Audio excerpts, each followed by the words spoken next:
Hello friends, welcome all of you on my YouTube channel यार आनंद nursing file. Friends, आप सभी का मेरे यूट्यूब चैनल आनंद नर्सिंग फाइल पर स्वागत है। आज हम वीडियो में अल्जीमर्स डिजीज या सेनाइल डिमेंशिया का नर्सिंग केयर प्लान यहाँ पर देखने जा रहे हैं। वीडियो में हम टोटल 5 नर्सिंग डायग्नोसिस के साथ नर्सिंग केयर प्लान देखेंगे। नर्सिंग केयर प्लान जो आप यहाँ पर देखोगे वो नर्सिंग केयर प्लान के स्टेप्स प्रोसेस जैसे कि nursing assessment, diagnosis, intervention, rational evaluation, इनके साथ यहाँ पर आप नर्सिंग केयर प्लान को देखोगे। तो आप वीडियो को ध्यान से देखिएगा, वीडियो को लाइक कीजिएगा, और यदि आप मेरे यूट्यूब चैनल आनंद नर्सिंग फाइल पर नहीं तो प्लीज़ चैनल को सब्सक्राइब कीजिएगा। तो आइए देखते हैं अल्जीमर्स डिजीज़ का nursing care plan. Nursing care plan से पहले एक शॉर्ट इंट्रोडक्शन देखते हैं अबाउट अल्जीमर्स डिजीज़। अल्जीमर्स के बारे में यहाँ पर देखते हैं क्या होता है। Alzheimer's disease is the most common type of dementia and usually affect people over the age of 65 year. Alzheimer's disease है वो एक डिमेंशिया का ही टाइप्स है जो मुख्यतः ओल्ड पर्सन में पाया जाता है। Alzheimer's disease causes a decline in memory, thinking, learning, organise skill over time.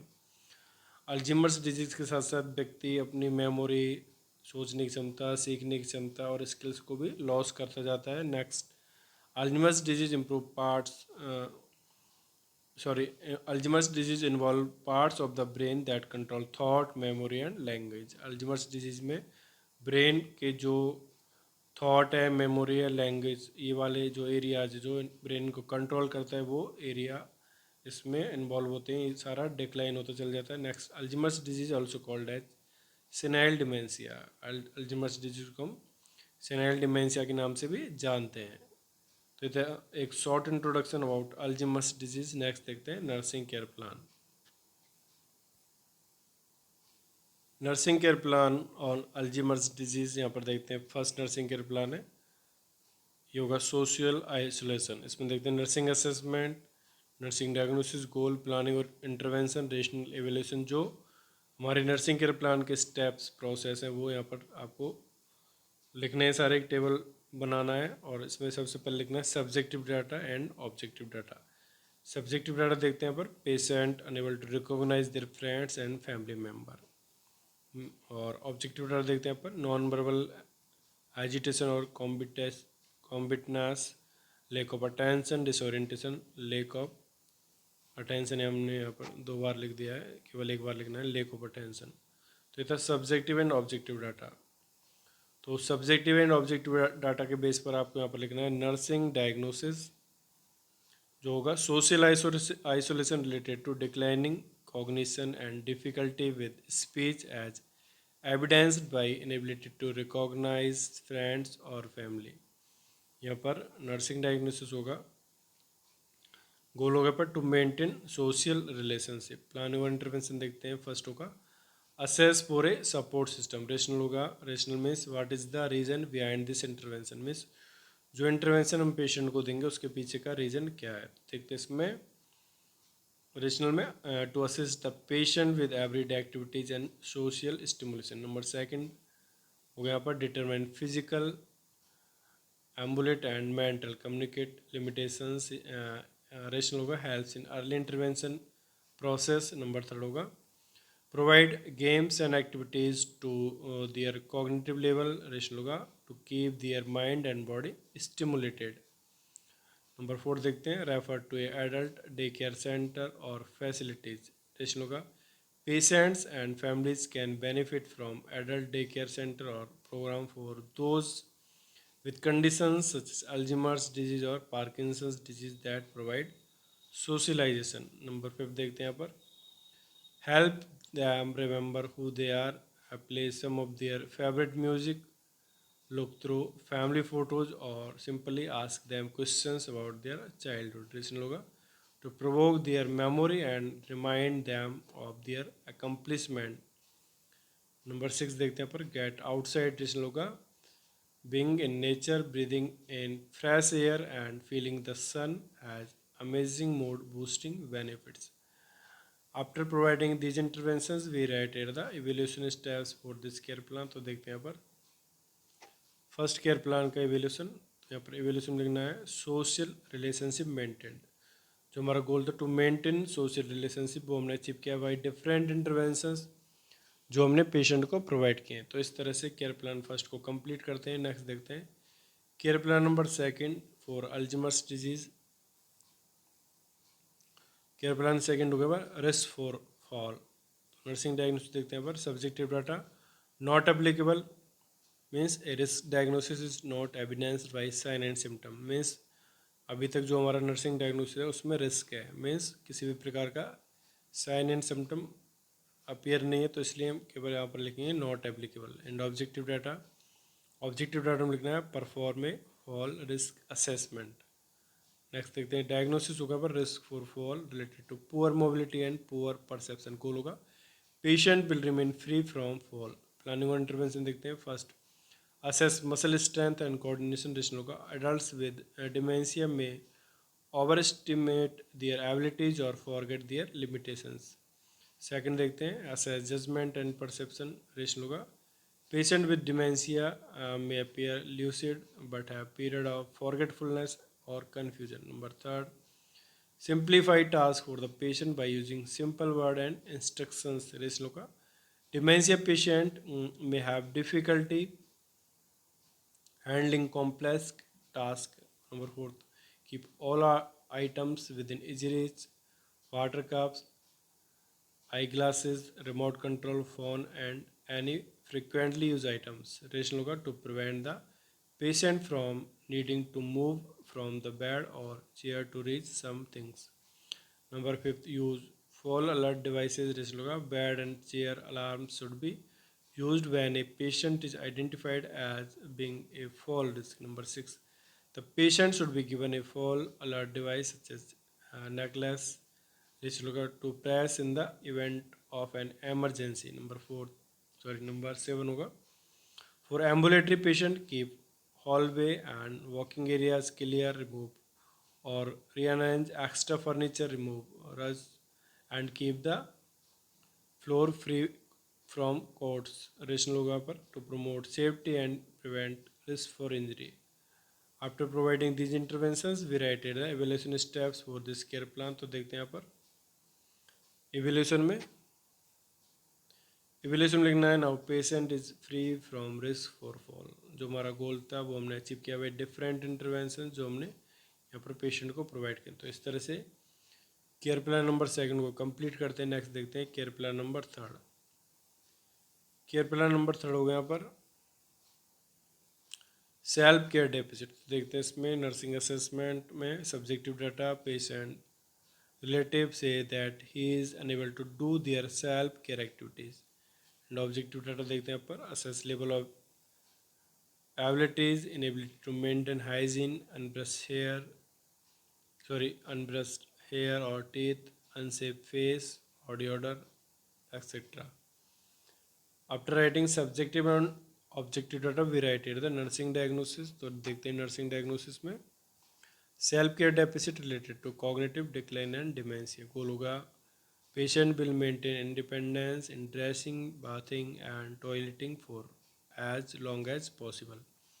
Intervention देखते हैं। First observe the patient to assess their physical and mental capabilities. Rationale होगा डिमेंशिया पेशेंट में try to hide their loss of self care और may be unaware of the extent of their loss of decision making. Second, assess for safety concern, error in judgment or areas।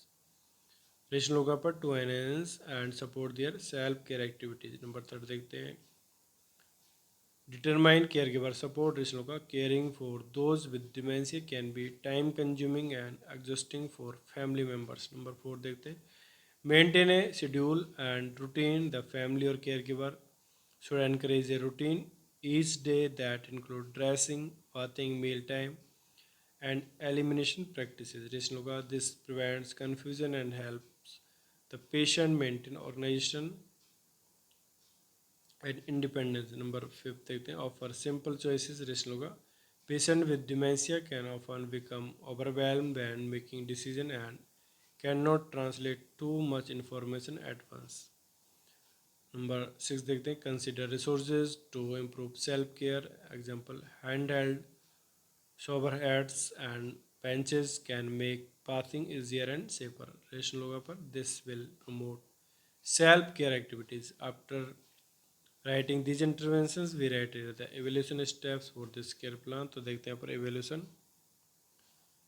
होगा पर now patient doing self care activities independently. तो ये था care plan number third. Next देखते हैं care plan number fourth. Care plan number fourth देखा पर disturb thought process. इसमें देखते हैं नर्सिंग असेसमेंट में subjective data are when asking question patient giving answer in appropriately and disoriented manner. Objective data are decrease attention span, easy distractibility, poor coordination and motor functions, looking confusion and disoriented. Nursing diagnosis देखते हैं पर nursing diagnosis का पर disturb thought process related to changes in cognitive abilities secondary to dementia. Goal होगा to maintain appropriate mental and physical functioning. Planning और intervention देखते हैं पर assess the patient's level of confusion. Rationale होगा to monitor effectiveness of treatment and therapy. Number second assist the patient performing activities of daily living. Rationale होगा to maintain a good quality of life and promote dignity by allowing the patient to perform their activity of daily living. Number third, simplify task for the patient by using simple word and instructions. Ration होगा dementia patient may have difficulty handling complex tasks. Number four, provide opportunities for the patient to have meaningful social interaction but never force. Ration होगा to prevent feeling of isolation. Number five, encourage client to discuss experiences. Ration होगा to identify threatening thoughts and feelings. Number six, allow the patient to take time and think about what to say or do. Ration होगा to help patient have enough time to communicate. Number seven, divert attention to a client when agitated. Ration होगा to promote safety and prevent risk for injury. After writing these interventions, we write here the evaluation steps for this care plan. तो देखते हैं evaluation में. यहाँ पर evaluation में लिखना है established optimal mental and physical functioning. तो ये था केयर प्लान नंबर फोर्थ. और नेक्स्ट देखते हैं केयर प्लान नंबर फिफ्थ यहाँ पर, और लास्ट केयर प्लान है यहाँ पर. केयर प्लान नंबर फिफ्थ हो गया पर एंजाइटी. देखते हैं इसमें नर्सिंग असेसमेंट में subjective data express concern about changes in cognitive abilities. Objective data restlessness, apprehensiveness, irritability, altered sleep pattern. Nursing diagnosis के पर anxiety related to realization of diminishing abilities secondary to dementia. Goal होगा to reduce anxiety. Planning और intervention देखते हैं. First, assess the patient's level of anxiety. Rationale होगा help in early intervention process. Number second, observe for early clinical manifestations of fatigue and agitation. Rationale होगा prompt problem identification can result in early intervention process. Number third, keep the patient away from anxiety causing situations or factors. Rationale होगा पर to reduce anxiety. Number fourth, ensure that the patient's daily routine is kept consistent and as much as possible. Ration होगा ensuring that a schedule is maintained will enhance feeling of familiarity for the patient. Number fifth, discuss activities of daily living with the patient and ensure that he or she get adequate rest period. Ration होगा adequate rest period are essential in the maintenance of person's well-being, especially for anxious patient. Number six, discuss effective methods of problem solving with the patient. Ration होगा improving the patient's problem identification and learning to address these problems efficiently promotes a sense of control and well-being. Next, reassure the patient on the use of positive self-talk. Ration होगा assist in managing anxiety and reducing patient stress. Number eight, avoid unnecessary reassurance. This may increase undue worry. Ration होगा reassurance is not helpful for the anxious individual. Number nine, converse using a simple language and brief. Ration होगा when experiencing moderate to severe anxiety, patients may be unable to understand anything more than simple, clear and brief instructions. Number 10, assist the patient in developing new anxiety, reducing skills, relaxation, deep breathing, positive visualization and reassuring self statements. Additional होगा पर discovering new coping methods provide the patient with a variety of way to manage anxiety. After writing these interventions we write the evaluation steps for this care plan. तो देखते हैं evolution में. तो evolution में यहाँ लिखना है हमको एंजाइटी रिड्यूस्ड. तो इस तरह से केयर प्लान नंबर 5 को यहाँ पर कंप्लीट करते हैं. और ये यहाँ पर हमारे टोटल 5 नर्सिंग केयर प्लान जो हमने यहाँ पर अल्जीमर्स डिजीज या सेनाइल डेमेंशिया के लिए आपको यहाँ पर बताएं. तो फ्रेंड्स, आप इस वीडियो की सहायता से अपना जो असाइनमेंट वर्क पर्पज़ है और जो प्रैक्टिकल एग्जामिनेशन वर्क पर्पज़ है उसको कंप्लीट कर सकते हो. आपको वीडियो अच्छा लगा तो वीडियो को लाइक कीजिएगा. और यदि आप मेरे यूट्यूब चैनल आनंद नर्सिंग फाइल पे नए तो प्लीज़ चैनल को सब्सक्राइब कीजिएगा और वीडियो को अपने फ्रेंड के साथ शेयर कीजिएगा. Thank you.